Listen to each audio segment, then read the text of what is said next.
السلام عليكم مشاهدين، كي دايرين؟ لاباس عليكم؟ نتمنى يلقاكم هذا الفيديو في احسن الاحوال. قصتنا ديال هذا النهار ديال الاخوات، الاخت اللي غدرت اختها. قصتنا كتبدا من واحد زوج، اخت صغيره مع الاخت الكبيره عايشين مع الام ديالهم. الاخت الصغيره زينه على قدها، ظريفه وزوينه وقلبها ابيض وشاده تقارها، ولكن الاخت الكبيره واخا زوينه ولا طي ديالها زوين ومظهر الخارجي زوين، الا ان العمق ديالها والداخل ديالها خبيث. كتغير من الاخت ديالها وكتكرهها. الاخت الصغيره متصاحبه مع واحد الدري باغي يتزوجها، حتى هو زوين وعنده الفلوس وخدام مزيان وعنده كلش فيه مزوين.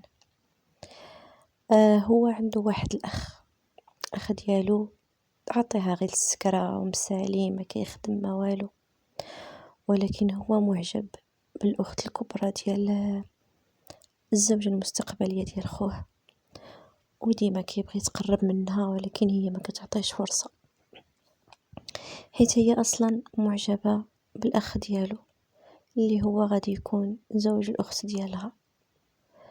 وديما كتقدر بيه، تمشي عنده الخدمة، تعرض له في الطريق، ولكن ما كيعطيهاش الوقت. وديما كيبغي يوصل هاد الفكرة للاخت ديالها باش تفهم راسها، ولكن ما كتفهمش اش كيقصد. واحد النهار جاب شي حوايج الاخت ديالها وجا للدار، دق عليهم، فتحت عليه الاخت الكبيره، قال لها فين راها فلانه؟ قالت له راها دوش. المهم عطاها دوك الحوايج، قالت لهم جيبوهم انايا كي هي. عطاها دوك الحوايج، دخلاتهم وهي تجي عندها اختها، قالت لها واش جاب الخطيب ديالي دوك الصوالح؟ قالت لها واه، ولكني راه عطاهم ليا انايا، قال لي ملي ما كايناش اختك ديهم نتيا، ودابا عطاهم ليا انا غادي نشدهم. هاد الاخت كانت كتحقر بزاف على اختها الصغيره وكتستهزئ منها وكطيح من قيمتها، وكتقول لها انت ما تستاهليش الخطيب ديالك، حيت انت قبيحه عليه وما عندكش لا طاي، وهو زوين وخصو شي وحده اللي زوينه بحالي. المهم ديما كتنقص منها ديما. واحد النهار قالت الام ديالها راه داك النهار اللي جا خطيب بنتك راه حاول يتقرب مني، وراه ماشي اول مره، شحال من مره كيبغي يتقرب مني وما كنبغيش نقولها لك. الام ديالها ما عجبهاش الحال، قالت لها كيفاش هو كيقول لاختك كنبغيك وكنموت عليك وباغي نتزوجك وهو غادي يتقرب منك؟ قالت لها هادشي اللي كاين باش تعرفي انني قلت لك باللي بنتك راه ماشيه في الغلط مع داك الراجل وراه ما يستاهلهاش. المهم مشات ليام على هكاك. واحد النهار وهي تلاقى الاخ ديالو، قالت له الا بغيت نكون معاك خصك ضروري توقف معايا، وانت اخوك زوين وما يستاهلش اختي، الا بغيتني نكون معاك خصنا نفرقوهم.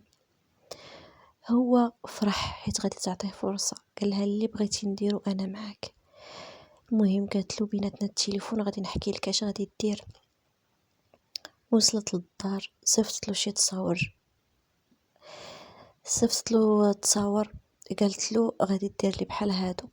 المهم مشى هو اتصل بواحد كيفهم في هادشي ديال الفوتوشوب وهاد الحوايج، عطاه التصور ديال خوه وقال له دير لي فوتوشوب وديال الاخ ديالي بلي كاين مع واحد البنت في الغرفه ديال النوم وفي بلايص بزاف. صافي صوبهم له صيفطهم له، وهو بدورو صيفطهم الاخت ديالها الكبيره. وصلوا هادوك التصاور، صافي قالت له غادي دير نمره اخرى وغادي تصيفطهم لاختي.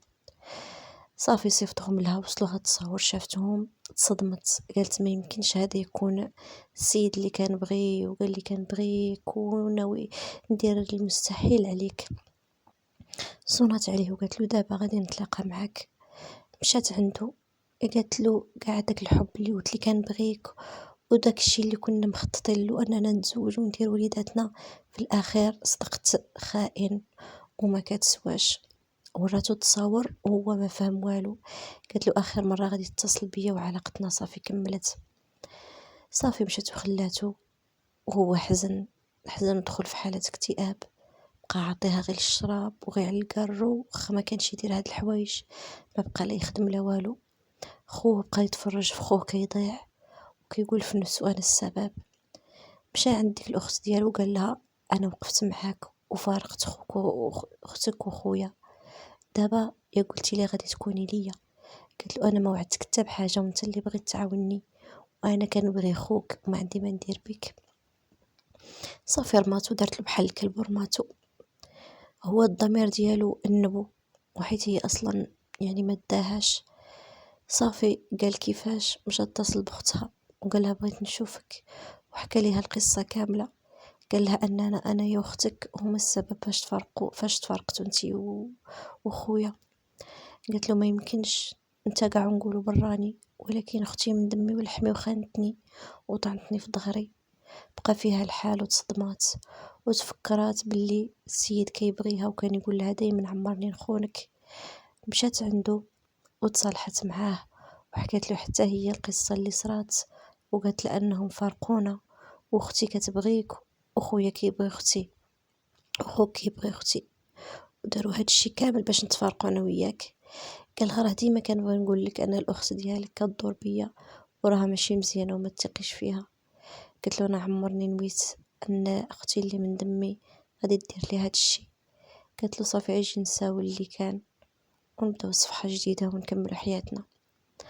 وصافي كملوا حياتهم، وما بقات الحدود بينها وبين الاخت ديالها. من تما ما بقات لا تهضر معاها ولا تثق فيها. هي تزوجات ومشات لدارها، واختها راها لحد الان في دارهم. وحتى لهنايا تكون كملت القصه ديالنا. نتمنى الفيديو ديال هذا النهار ينال الاعجاب ديالكم. ما تنساونيش من لايكات والتعاليق وبارطاج القناه.